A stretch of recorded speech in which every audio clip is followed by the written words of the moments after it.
We're going live.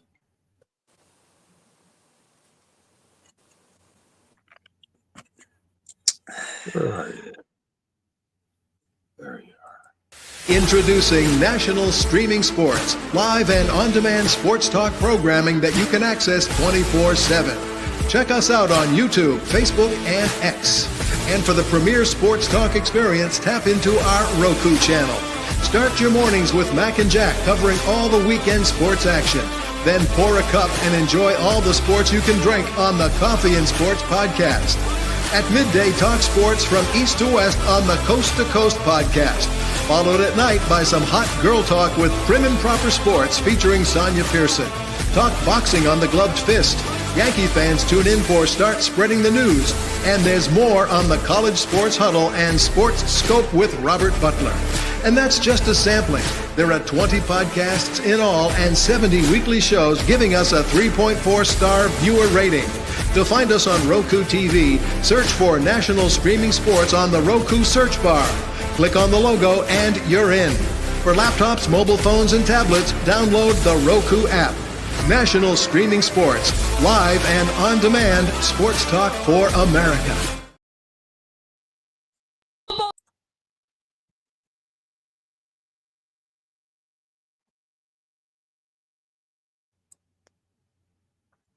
And we're back. Welcome to Glove Fist. My name is Frank Lotierzo, former writer, full-time observer, joined by co-host Jack Hirch, former BWA president, six-term president, I should say. Jack, how you doing tonight? I was caught off guard a little bit because we had no intro. Yeah. I mean, I told you some of the latest football news. When the football season's going on, Frank, you always like to talk about it, and then you cool off a little when the. I have no idea what's going on. Yeah. I mean, just the Jets, they signed Justin Fields to play quarterback for them. The Seahawks signed Sam Darnold.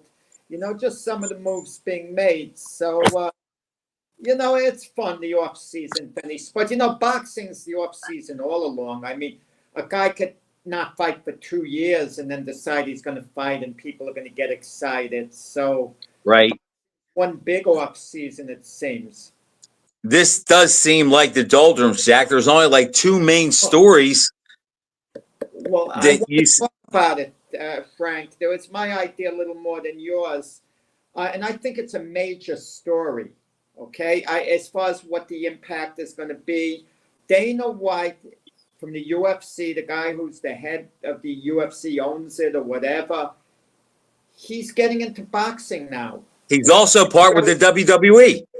But he's whatever he does with the WWE, he's getting into boxing in a very serious way with Turkey, His Excellency, and there are going to be implications for other promoters, perhaps the sanctioning bodies. When I always heard Dana White's name in regard to boxing, I had nothing but contempt, and it's indirectly personal, okay? Because I'm a BWAA lifer, even though I'm no longer president of the organization, I voluntarily stepped down. I could have pulled a Jose Suleiman and been president for life, I think, once I became it. But I'm still very involved. I'm the equivalent, the current president, Joe Santoliquito, calls me his GM, for example. So I take a lot of pride in the BWAA. Every year we have a gift bag. The first year when the UFC started coming into existence, their first year they were all over the BWAA wanting to contribute to the gift bag, the sponsor, do this, do that. After 1 year, they wanted nothing to do with the BWAA. No explanation. They wouldn't even contribute a T-shirt for the gift bags. Not a thing. They wouldn't put even an ad in the journal. All those years after that. So, now when I hear Dana White with boxing, my attitude was, the heck with Dana White. Who gives a darn about him? But Dana White, I heard him interviewed. Some of the plans, what they have, Frank, what he plans to do. He has some good ideas, actually. Now, I don't want to see him get rid of the sanctioning bodies per se. I like Darryl Peoples, the IBF president. I like Mauricio Suleiman, the WBC president. But some of the sanctioning bodies, Frank, they make certain moves sometimes that are head scratchers. Sometimes they make good moves. The whole concept, would you agree with me, having a mandatory challenger is so a champion can't avoid a guy who's clearly the number one contender. And that's the way it used to be. Like Patterson and Liston.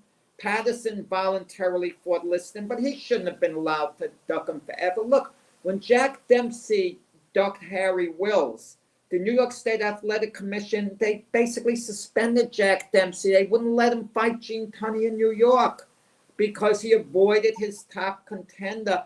But some of these so-called top contenders, they haven't earned it to be a true mandatory. They're mandatory because every sanctioning body requires a mandatory, whether he's a competent mandatory or not.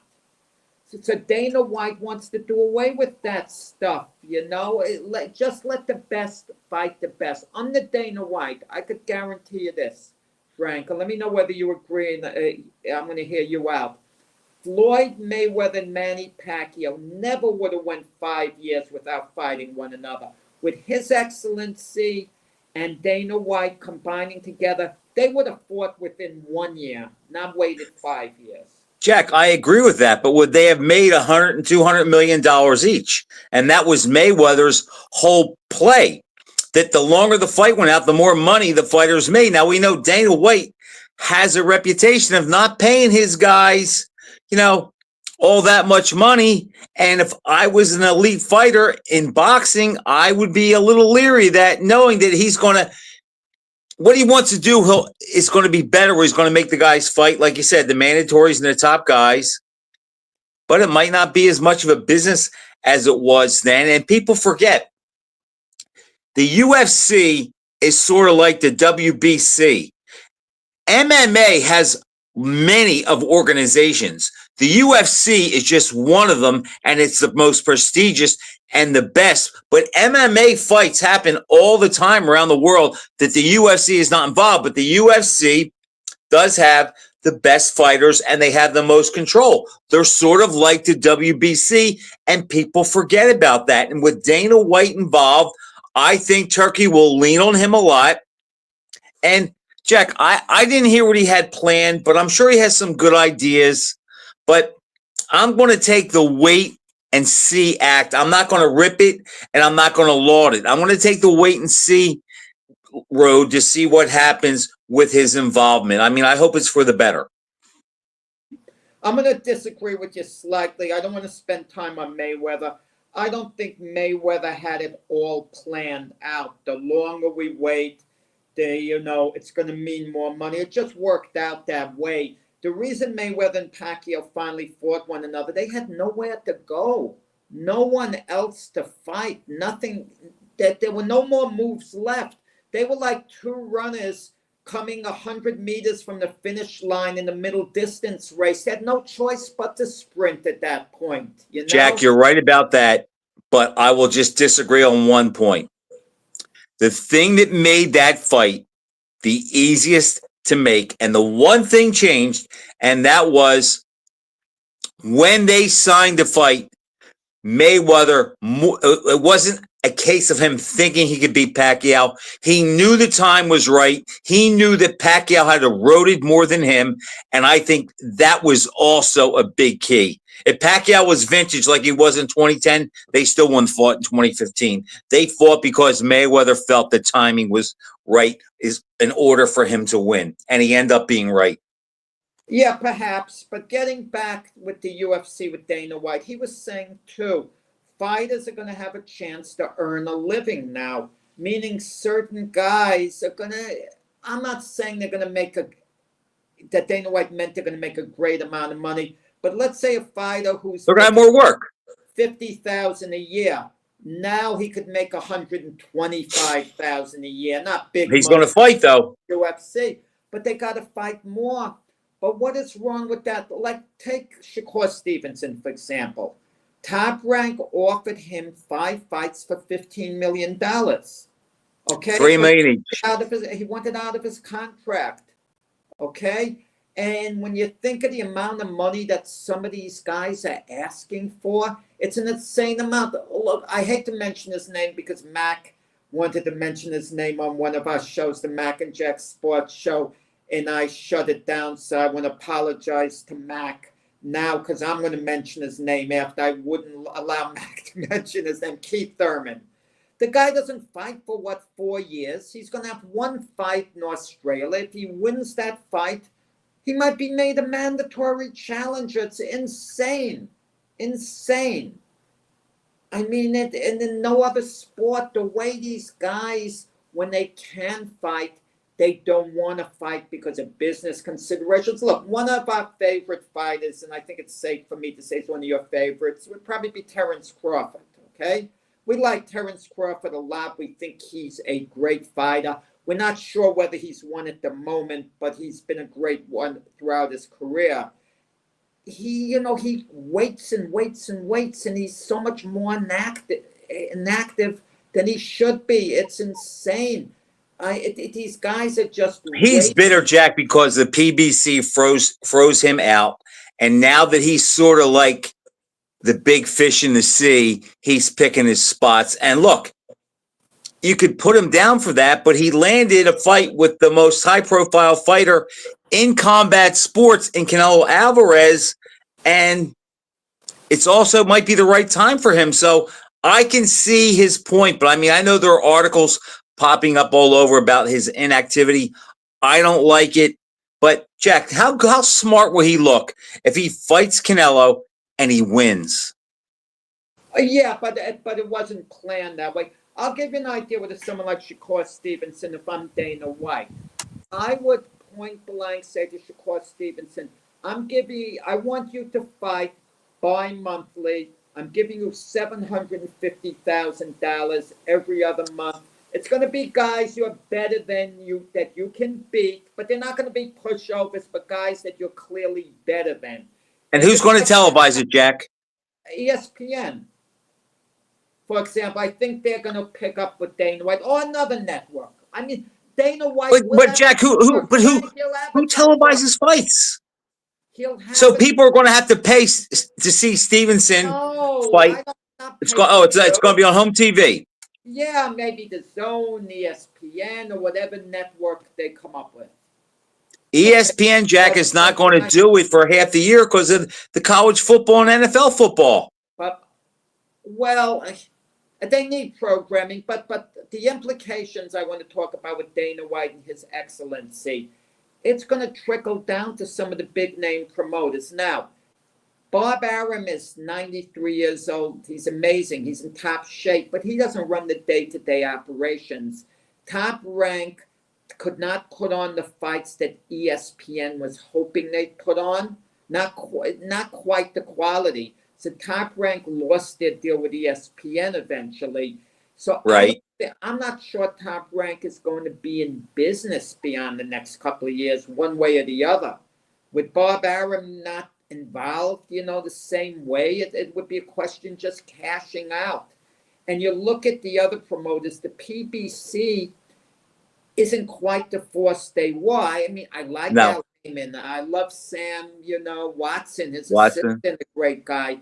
But, they have some good guys. They have Tank Davis. They have David Benavidez. They still have a couple of great chips there, and some other fighters, as well. But they're not the force that they were a few years ago. And then you take Oscar De La Hoya. Consider this. Oscar De La Hoya has been at war with Dana White. Dana White, it's gone back and forth. Dana White has said recently, Oscar De La Hoya is I'm paraphrasing, the most despicable guy he's ever come across. He's a disgusting blankety blank blank. They both insulted one another savagely. Now, how many high-profile fighters does Oscar have where Dana White and His Excellency are going to have to deal with Oscar? He's got Ryan Garcia, so they'll deal with Oscar for Ryan Garcia. But as soon as he loses his mega stars, okay, like a Ryan Garcia, and just has a bunch of good fighters, they're not going to do business with him. No, his leverage will be decreased. So Oscar will have to make a go of it himself as a promoter. The same thing might happen to Eddie Hearn. Eddie Hearn doesn't know what's what. And Eddie Hearn said, look, if they didn't work with me, we'll still be in business. We're going to run shows in the UK. We'll still be fine. But I have a feeling Dana White is going to take things a bit personal. And I also have a feeling that His Excellency might be a bit cutthroat. That's the reports I get from behind the scenes, that he is a bit cutthroat in dealing, with people and this and that. I've gotten some things that I'm not at liberty to talk about that I've been told in confidence. Right. Okay? So. Well, he's no angel, but we give him a lot of credit because he sits there and he watches every fight from the prelims on. And because we know he loves boxing, we give him a pass a little bit, and he really cares about the sport. But he also wants to make the big fights, and I don't think he's probably not the easiest guy to negotiate with, but that's what makes him successful.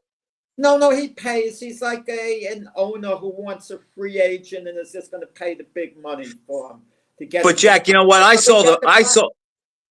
saw the pace, what the pay was for that last card with Better Beef and Bivol. I was surprised at some of those purses. I was surprised Bacoli only got $650,000. I was too. You look at some of the purses, it just didn't kind of jive. Even Shakur Stevenson, he got 2.1 million. But if Top Rank was offering 3 million a fight, is he looking for the big pot of gold that they can deliver to him? And I don't know. But I forget what Parker received, but I wasn't blown away by his purse either. Right. The thing about it is, if they do get a monopoly on the sport, maybe the prices come way down, and and I don't know how much they'll be challenged, but if they don't pay a great amount, okay, then the other promoters could rise again. But listen, the bottom line is this: as a fan, Frank, His Excellency's put on great fights. And he hasn't gouged the public. I mean, $25. And as much as I like Al Heyman and Sam Watson, their Tank Davis Lamont Road show was $80. And that wasn't even close. I mean, I know. In quality. It wasn't and that, Jack, that's why I didn't buy it, because the week before I paid $25.99, or was it $29.99? I forget what it was, but it was less than $30. Yeah, exactly. And I got 7 good fights. I'm going to pay $80 to see Tank. Yeah. And what we thought was a gimme. It didn't turn out that way. But going in, there really wasn't much drama. Roach turned out to be better than people thought. And I don't want to see the same cast of characters like the Russell brothers, for example, Sandra Martin. I want to see fights that kind of like excite me, have a little zip to them.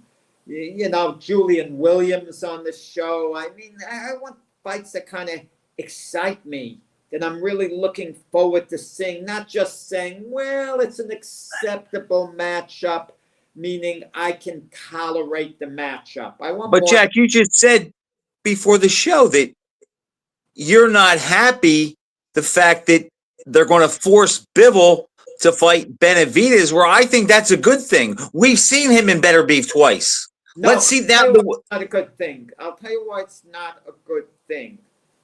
If Bivol wanted to fight, and he stepped up, said, look, I beat Better Beef in a rematch. I'm not interested in the rubber match. Maybe we could have it down the road, but I want the toughest challenges. I'll accommodate Benavidez next. Then it's great. I'm fine with it. But the WBC has ordered Bivol to fight Benavidez. And if he elects to go through with the rubber match with Better Beef, which is absolutely fine with everybody, even though you might prefer Benavidez fight more, it's very arguable, they're going to strip him. and that is a fiasco. If I was Bivol, this is just me, and I'm not Bivol, so he's not going to act like me. I'd like Benavidez, no. If you step up and listen to the WBC, and I get stripped, and you fight for the vacant title, I'm never fighting you, period. It's not going to come off as a matter of principle. I don't care how much money they throw at me. The heck with you. I'm telling you that now. And I would make it clear to Benavidez, but I don't tell Benavidez, after I have to rubber match with Beterbiev, assuming I beat him, I will fight you after that. And if Benavidez waited and said, no, I don't want the WBC title, I'm going to wait till after, the rubber match. Well, what if Beterbiev wins And then? what has Benavidez done to be the mandatory? As a light heavyweight, what's he done, Frank, to be a mandatory? He beat Morrell. and Jack, that was a big win. But to be a mandatory, shouldn't you have a body of work in the division a little before you made a mandatory? But Jack, we know the divisions they intercross 68 and 75. It doesn't take much to get ranked. Say if you beat a big name like that, and Bivol, it's like I could see why he would fight Benavidez. It's like, and I don't mind them making him make the fight because once again, two guys are going to manipulate the title and tie it up, and everybody else is going to have to sit back and wait. Yeah, Let Benavidez and Bivol fight, and the winner fights Beterbiev. Then I have to endure listening to you, Frank, when Bivol fights Benavidez. You're going to say, oh, this is for the undisputed light heavyweight championship of the world. I'm going to have to endure that when we all know Bivol was the legitimate champion? Wait a second. You're going to call it saying it's for the... No. If they strip Bivol for fighting Beterbiev in a rubber match, and Bivol wins the rubber match, and then he's fighting Benavidez next, and Benavidez would probably fight Callum Smith for the WBC title, and he probably is going to win that fight, And then you'd match Benavidez against Bivol in a great, great matchup, and you would be saying it's for the undisputed light heavyweight championship. Jack, I think you misinterpret when I say undisputed. When I say undisputed, that means that guy, I don't care about the belts, that guy is the champ. And they can strip Bivol all they want. Bivol is the undisputed light heavyweight champion in the world. He's the best fighter in the division, with or without the belts. No one disputes that. Usyk is the best heavyweight in the world. He's the undisputed champion. You know what I would mind seeing? Bivol saying, no, I'm not going to fight Benavidez next.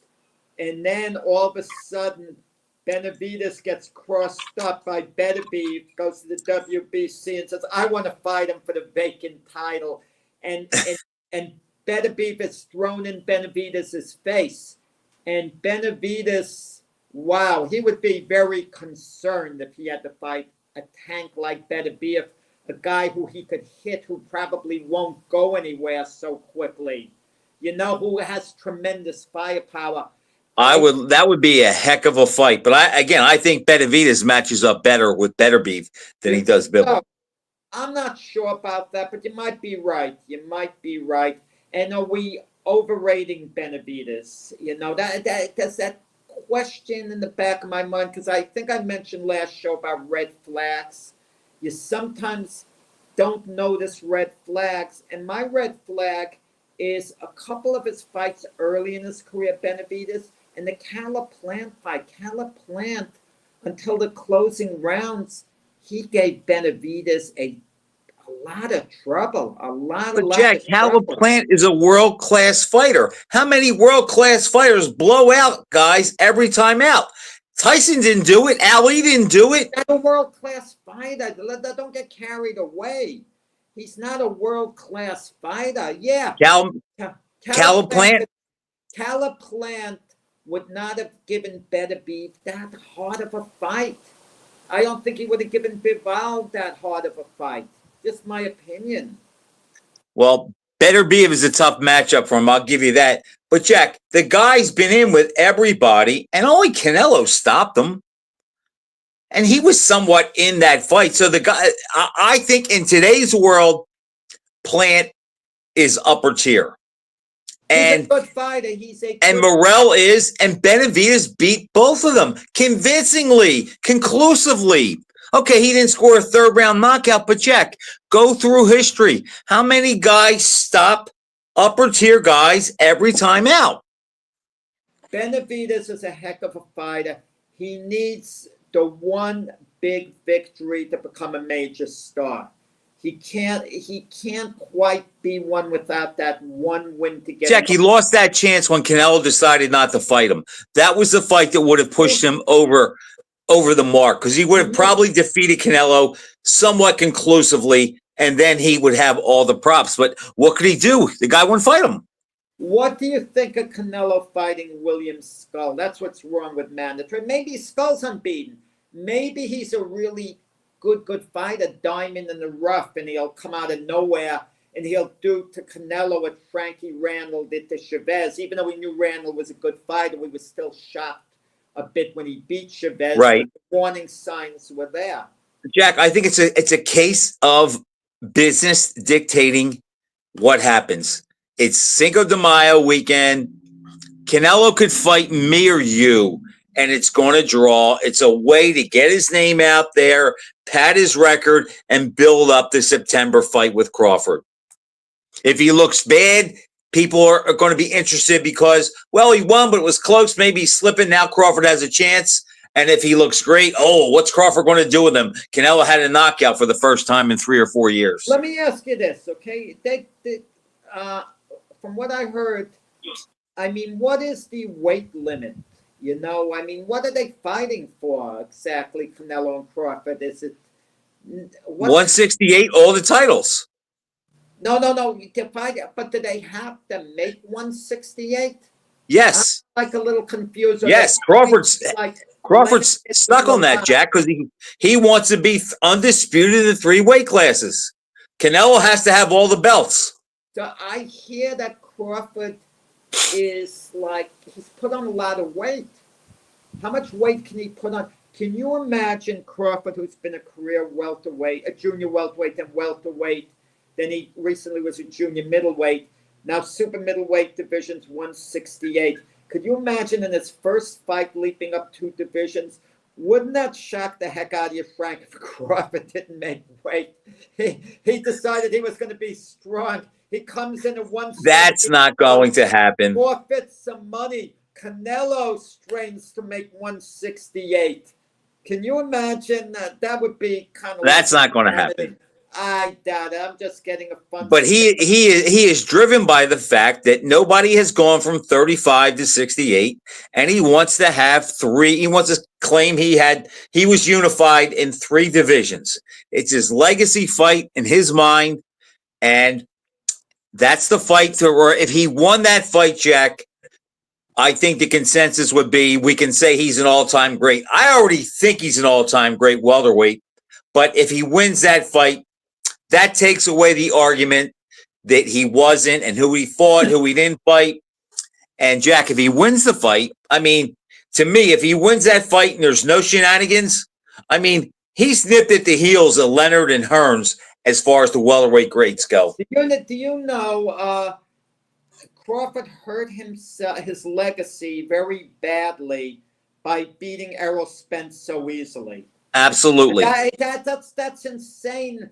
Like, we hold it against him for being so great in that fight. Had him and Spence been a classic fight, nipping like Leonard Hearns and Crawford came on and stopped Spence in the last round, and it was a fight to go either way, we'd be calling it a legendary fight. Crawford rates amongst the greatest welters of all time. We'd be shouting because he beat Spence so easily. People say, I beat a guy who was an accident, it's damaged goods, it's this, it's that. Jack, that's the way it is. Look, Ali gets more credit for beating Frazier than Foreman does because Ali had life and death when Foreman killed him. So Foreman killed him, he couldn't have been that good. He had to be washed up. No, Foreman gets a lot of credit. If you talk about he gets credit for it, but it's like they kind of take a little bit away because they think Frazier was softened up from March 8th. That's his legacy fight above all others, the first Foreman-Frazier fight. Ali's biggest legacy fight It's Foreman. Foreman fight, but people refer to the Thrill in Manila, but they like the name is catchy, you know, and they realize what a great fight it was. But the Foreman fight is Ali's like biggest legacy fight, even though I actually think his, you know, the one that would normally be a legacy fight could be the first Liston fight, because people forget Ali was one of the biggest underdogs in boxing history in that fight. It's hard to comprehend. Ali one of the There's another case that maybe he won that too easily too. No, well, Liston. Other than the 5th round, he pretty much had his way. Liston quitting on the stool, people couldn't believe it, and you know the cries of fix and all. You know, speaking on Muhammad Ali, you know, a couple of days ago, 54th anniversary of the fight of the century. You know, it never gets old. I think that fight has aged well, come to think of it, that it hasn't gotten cheapened. And I think even people in the modern era, even though they might compare other fights to it, and they shouldn't, they'll give it the respect still as the greatest boxing event of all time. Jack, nothing has exceeded that. And I really think it's hard if you didn't live through it. We were 12 and 13 when it happened. If you didn't live through it, you can go back and watch the fight and the documentaries and so forth. But I just think if you didn't live through it, you can't grasp exactly how big it really was. Would you agree with that? Yeah, I was a little older, so I could take it in. Actually, I was 17. You know, I was in high school when it took place, so I'm kind of giving my age away a little bit here. But I went to the fight, Jack. I was 12. I got to tell you, and about to turn 13 a couple months after the fight. I got to tell you a hilarious story that popped into my head today, and I haven't had a chance to tell my wife yet. It's so funny. When Frazier knocked Ali down in the 15th round, right? Ali's back was to me. I was in the last row. And I remember the term that came into my head. I said, that was a shot out of a cannon. A shot out of a cannon. Now listen to this, Frank. 50 years to the day of the fight of the century, I had a grandson born to me. 50 years to the day, and his name is Cannon. Really? That makes his birthday is March 8th? March 8th, 2021. And my dad's birthday is March 8th also. Wow. But 50 years, not just March 8th, 50 years. 50 years to the day. Jack, that's how you and I became, how we met each other. Remember we did the special with Don Majeski and I think Russell? I was in Florida back when we did that special, and we did an hour on it. That was a blast. Yeah. But yeah, I think if you weren't around and you didn't live through it, it's impossible to grasp how big it was. But Jack, you know, I've read some things, and this is what's bad about social media. I read over the years that it's just Ali has such a hold on people. It's just amazing. Like I saw a couple guys there that write, well, Frazier went to the hospital. Well, what does that mean? Does that mean Ali really won the fight? Is that what you're trying to say? Because he didn't. And I see the way these guys score the fights and the revisionist history about that fight being close, and there's a case for Ali. There's no case for Ali. Frazier won the fight conclusively. Even if he didn't knock him down in the 15th round, he wins the fight. That just erased all doubt that night. But I was at the fight, and so were you. And I don't remember anybody saying they thought Ali won. You know, it's interesting. I was invited on a podcast last week. James Smitty, okay? I saw it with Lee Groves. Right. And Lee Groves said this, and Smitty, when he was a little kid, I didn't know that this is fascinating. He was introduced to Ali. He had on an Ali shirt, and Ali took him under his wing. And you see a videotape of Smitty as a little kid standing Right. while Ali's being interviewed before the fight of the century. And Ali was even thinking of bringing him to New York. And then Smitty would always be around the Fifth Street gym, the Louis Rodriguez's, Florento Fernandez's, a great type thing. So Lee Grove says to Smitty, for years, you were saying that you thought Ali deserved the decision and won the fight. And Smitty said, yeah, but after a while, reality set in. It had to set in, and he had to come clean. No, Ali didn't win the fight. Jack, I think I don't know if I told you this story, but there was a kid that lived across the street from me in Haddonfield. His dad was the coach of the high school football team. And he was a big Frazier fan. And at that time, I was an Ali fan. So what happened was, he didn't see the fight. I told him about it. So do you remember the Super 8mm videos they'd have of the fight, selected rounds? Well, we decided to buy the tape. It was $15. So what we did was we split the tape. And here the deal was, we could not watch it without the other one. He had the camera, but I had the video, the tape. So I couldn't watch it without him. He couldn't watch it without me. So one night we're up in his attic and we're watching a fight, and it's just the two of us. So I'm trying to make the case that Ali won. The guy, my buddy's name was Guy. Well, Guy fell asleep. And the whole time we're watching the fight, the way we're sitting, I'm a little bit in front of him, and I'm throwing punches and saying, look how many punches Ali landed. 3 or 4 to Frazier's 1. Anyhow, he falls asleep. And Jack, I'm sitting there watching the fight, and this voice or this thought came on to me, and it said, now, Frank, you don't have to do the theatrics anymore. Guy's asleep. If you landed on the planet if you landed here from another planet and we're watching this fight, who do you think's getting the better of it? The short guy in the green trunks or the tall guy in the red trunks?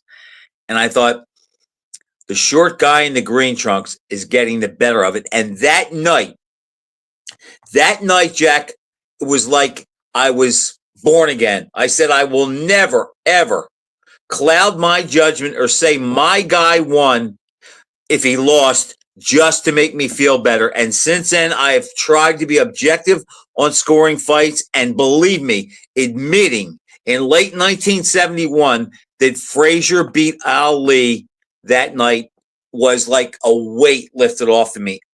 And I used to be a collector, and I sold that fight maybe 50 times. So what I would do was when I would make a copy of the fight, I'd watch it, and Jack, I scored it. And this is the best way to break it down. There are 4 rounds of that fight that Ali won without a doubt. There's no way you can question those rounds. And there are 7 rounds that Joe Frazier won. No way you can question that. So that leaves 4 swing rounds. If you split the swing rounds, it comes out to be 9-6, and that's the score of the fight. It's either 9-6 or 9-5-1. I'm playing devil's advocate. What happens if you give Ali all 4 toss-up rounds?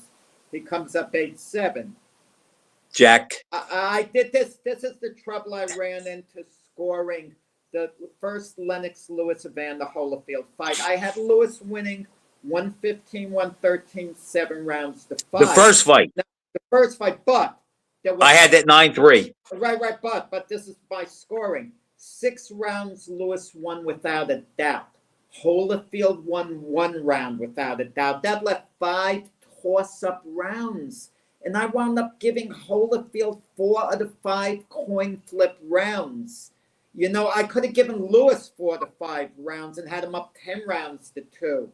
But that's kind of the danger. Yeah, but I think what's more revealing, Frank, leaving the Garden that night, I didn't hear so much as a whisper that they think Ali won the fight. I mean, everyone knew Frazier won the fight.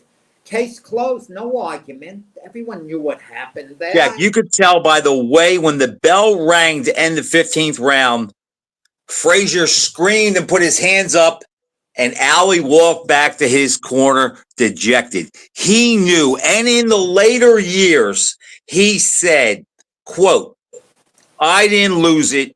Joe won it. I'll tell you something. In the 1980s, I don't remember the exact year, Ali was a guest on the Art Rush Jr. Sports Show in New York. Very popular show. I heard of Art Rush. Yeah, and a caller called in and asked Ali, do you honestly think you won the first fight with Joe Frazier? And he went, no. But of course, Art Rush said, no, I think he did win the fight.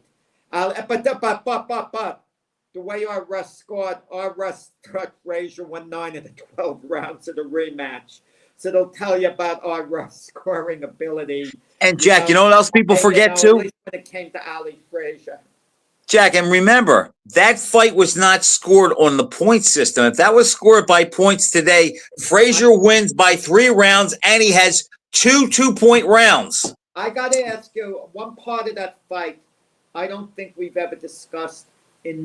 I think hardly anyone discusses it. It doesn't come up. Don't say it. Let me guess. Yeah. Let me guess. In the 11th round, when Ali slips, and it's not counted a knockdown. You're on top of it. At the time, and I'm sitting. Nobody talks about that. I'm sitting in the boondocks, and I'm thinking, okay, it's called a slip, fine. There's nothing. Yeah, I'm so far away, it's kind of hard. And then watching replays of it later, it was kind of a little bit of a delayed reaction.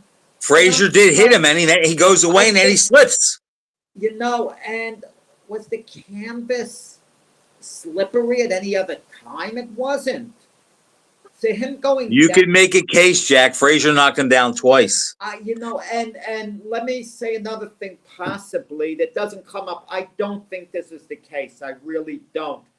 Is it possible, okay, unlikely, but possible that when Ali, that so-called slip, Ali may have been hurt early in the 11th round and against the ropes, and he may have been in a little more trouble than we realized, and then Frazier finally got him with another left. Did he hurt him initially on that so-called slip? Ali did jump up pretty quick, and he was shaking his head like, no, that wasn't a knockdown. And then the referee, Mercani, waves it off that it wasn't.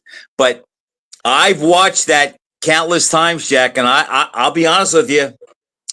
I'm not sure, and you're right. That's probably the only underreported story of that fight because no one talks about that. No, I mean, not at all. Okay, for example, Frazier's head movement in those first couple of rounds was phenomenal, especially the first round. I mean, Ali got through with punches, but only Ali could have gotten through with the punches he did because Ali was the ultimate sharpshooter, in boxing history. With that head movement, had he been in against Foreman, even coming forward, he would have been making George miss the first round or two. Frazier. Yeah, but Jack, if you go back and watch his fight with Foreman, he made Frazier miss with the lefts and the rights. It was the uppercuts that were killing him, and they were getting through. Okay, perhaps. But here's another underreported story of that fight. And I think that because of the result is officially a loss, Jack, I don't know who else would have defeated Ali that night other than that Joe Frazier, because I think Ali really fought a great fight. And for the first 5 rounds of that fight, while he had his energy and he was strong, he looked as sharp as ever, but he just couldn't keep it up. And the other myth is, I hear guys say, and Ali's the reason why this had legs. Well, I shouldn't have played around the ropes and laid on the ropes for 3 rounds and given him 3 rounds. Ali laid on the ropes because he had to rest. And that's why he did that. That wasn't like I want to make him look bad. He realized after the 4th or 5th round that he was not going to knock Frazier out. It was going to go the distance, and he needed a gas tank to make it through the end. That's why he rested and tried to get Joe to punch himself out. That fight, the first Ali Frazier fight, introduced us to the rope-a-dope, but no one talks about it. They think he didn't call it that then, right? That Ali introduced us to the rope-a-dope. He used that was the second time he ever really used it in a fight. Correct me if I'm wrong, the Foreman fight. The second time. The only other time he really used it before the Foreman fight, and correct me if I'm wrong, was the first Frazier fight. I agree. You're right. And then he used it against Leon Spinks too, and it didn't work. Oh no! By that point, he'd get a breather whenever he could. It doesn't work against volume punchers. It'll work against a guy like slugger like Foreman, but volume guys like Frazier or Spinks at that time, no, it doesn't work. But I'm going to tell you, even though we revere these guys like Smoking Joe, on reflection, he really didn't live the life of a fighter once he got on top. No, once he climbed that mountain. No, I mean, in a way, I hate saying this, in a way, shame on him professionally. You sometimes put down Mayweather, but give Mayweather credit. He's in the gym, guys like Mayweather. They're working out. They know how important it is to stay sharp. And then Joe, he trained hard for a fight. But in between fights, that's when guys lose it. Same with Ali. After the first fight with Frazier, he started really kind of picking his spots. I don't think he was in top shape for Ellis, Buster Mathis. He actually trained hard, it seemed, for Quarry and Patterson to an extent. But he didn't, they didn't live the life. Jack, if you think about his second career, he was only in supreme shape for the second Frazier fight, the second Norton fight, and the Foreman fight. Well, those three. He trained hard for the rubber match with Norton, but at that point, right, his physicality had diminished. A friend of mine said to me a long time ago, because we were talking about swarmers and how they burn out, Dempsey, Frazier, Tyson, Marciano, and he said he thinks that Frazier and Tyson were a victim of the same problem. He said he thinks after Frazier beat Ali, he climbed the mountain and it was like, okay, I crossed the finish line, I made it, and I beat Ali. I showed I belong. I'm a great fighter. And he doesn't think that he ever got that edge again. And he thinks that when Tyson beat Spinks and was officially the undisputed champ, he thinks the same thing happened to him. And he kind of went through the motions because he conquered the dragon and the goal. And I don't think that's far-fetched. I think Frazier enjoyed being champ. But he was, but I think the Marvin Hagler line is something about silk pajamas. It's hard to get up and do your road work when you have silk pajamas. I think Smoking Joe, he got too comfortable. And Jack, he had so many other interests too. Cars, music. You got to live the life of a fighter the whole time. Listen, between fights, I can understand you're not doing much for 3-4 weeks, but then you got to get right back to the gym. You shouldn't have more than a couple of weeks off. You see this with athletes in other sports. Their season ends, and in this day and age, a lot of them like to take a week off, and then they're into their workout regimen. The Bradys and the Mannings are perfect examples of that. What happens if those guys hardly did anything but a little light jogging and a little light stuff, and then they come to training camp in July for 2 months to get ready for the season? They're not going to be the same players. Right. And that's what happened with Joe, and that's what happened. And I feel Ali cheated himself. If you're telling me, I once asked you to play the game, underachiever, overachiever for fighters. Ali was an underachiever. Absolutely. Underachiever, because Ali could have put the debate in his second reign. Yes. He could have, had he trained hard, lived the life of a fighter, he could have put the debate. It wouldn't have even been an issue. I mean, he wouldn't have quite lost his edge to the same extent that he did. I think the Norton fights, he would have won the first Norton fight. And he would have won it probably 8 rounds to 4, something like that. And they would have raved about Norton's great performance, but it wouldn't have been a loss. And then Norton always would have been a nemesis but it would have been one of those where he would have then edged Norton out in the rematch, whatever. The worst thing that happened to Ali was he found out after the first Frazier fight how good his chin was, and it made him lazy. He knew he was not going to get knocked out, and he could always come on down the stretch. And I think that it made him lazy, and, we know he paid the price. We're like Larry Holmes. He stayed in shape his whole career. He didn't let himself go. Yeah, Larry Holmes had a really couple of good performances past his peak. Oliver McCall losing a close decision, Evander Holyfield, a reasonably close Mercer distance.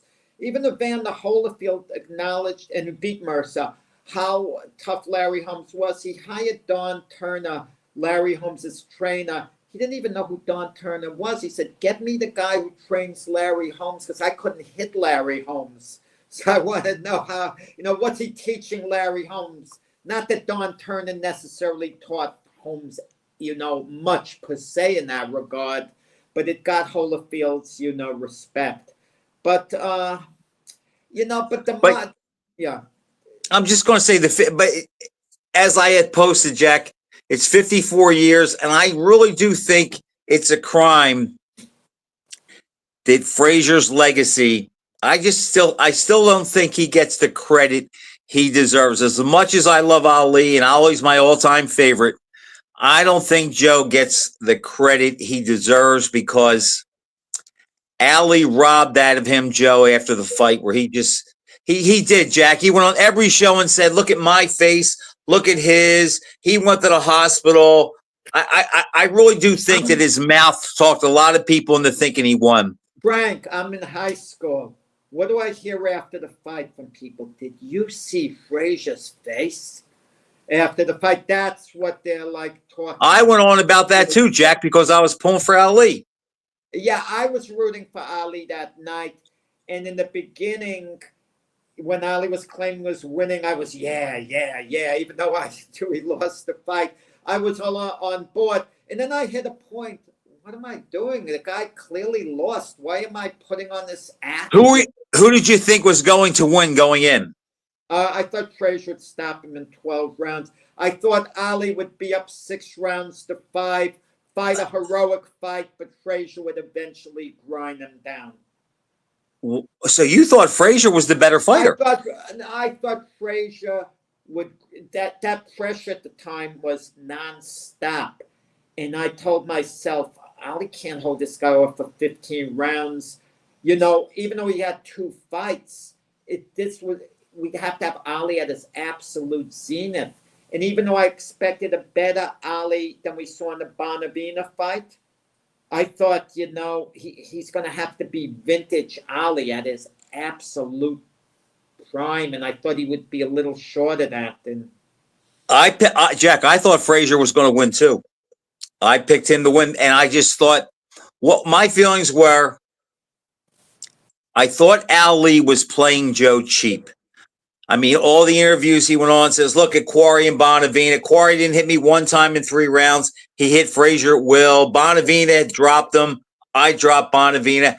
I just thought he played Joe a little cheap, and I also felt that Frazier was just more in tune with their style matchup, and I think he wanted it more, and it meant more to him. I don't think he played him cheap in the manner that you're insinuating.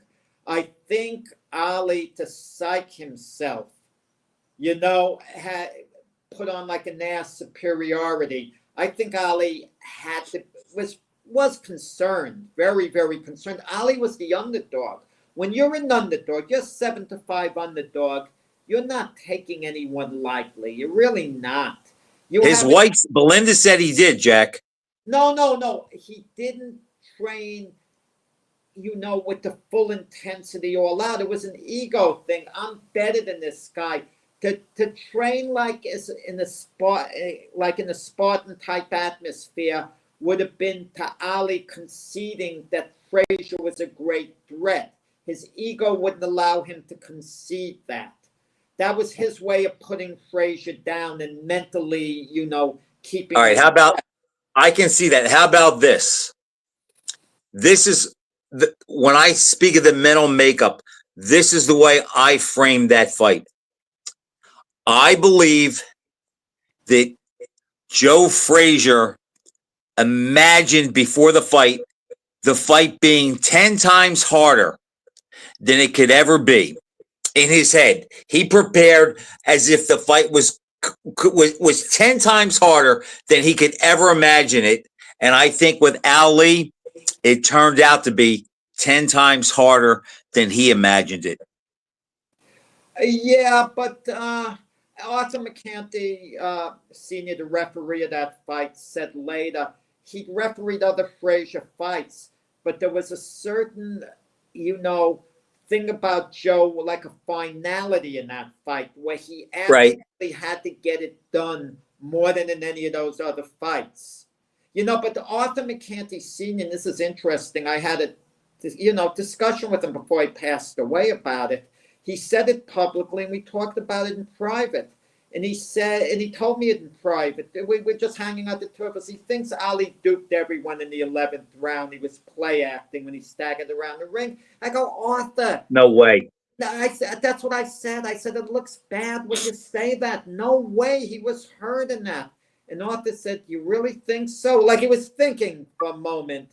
And Arthur believed that, at the time. And he believed it after, actually. But then I guess he heard enough people like you and I saying no way, so he kind of backed off that. No, Ali was in bad shape. He was falling all over the ring. He cannot act that well. Remember Dave Anderson after the fight wrote that he said that Ali will never beat Frazier. He said they could fight 10 times. Ali will never beat Frazier. But remember, Dave Anderson wasn't a big Ali guy either. No. He would score fights against Ali the rematch. He thought that Frazier won the rematch. And then later he said he always thought Frazier was a better fighter than Ali, but because of Frazier's style, he burned out too quick. Look, Dave Anderson was a great writer and a nice guy, but, I'm not sure he was the ultimate boxing guy, per se. Well, he wrote for the New York Times, which wasn't right. Boxing paper, but there are like so many elements, like with the fight, the lead up to it. Who I spoke to before the fight, not about the fight, on another thing, just days before the fight. We have so much skeletons in our closet, but good skeletons. When my skeletons, I spoke to Customato a few days about the fight, boxing in general, and I remember him telling me, I just got back. I did an interview for CBS about the fight. So people were kind of like into it, and there wasn't social media at the time. Did he make a pick before the fight? I don't remember. I know he was close with Ali, but he liked Frazier a lot, that competitive spirit. Because before the first Frazier-Quarry fight, D'Amato leaned towards Quarry. He said, all of Frazier's competitiveness moves me, but Quarry's been slow to mature, and he feels he maybe finally, got there.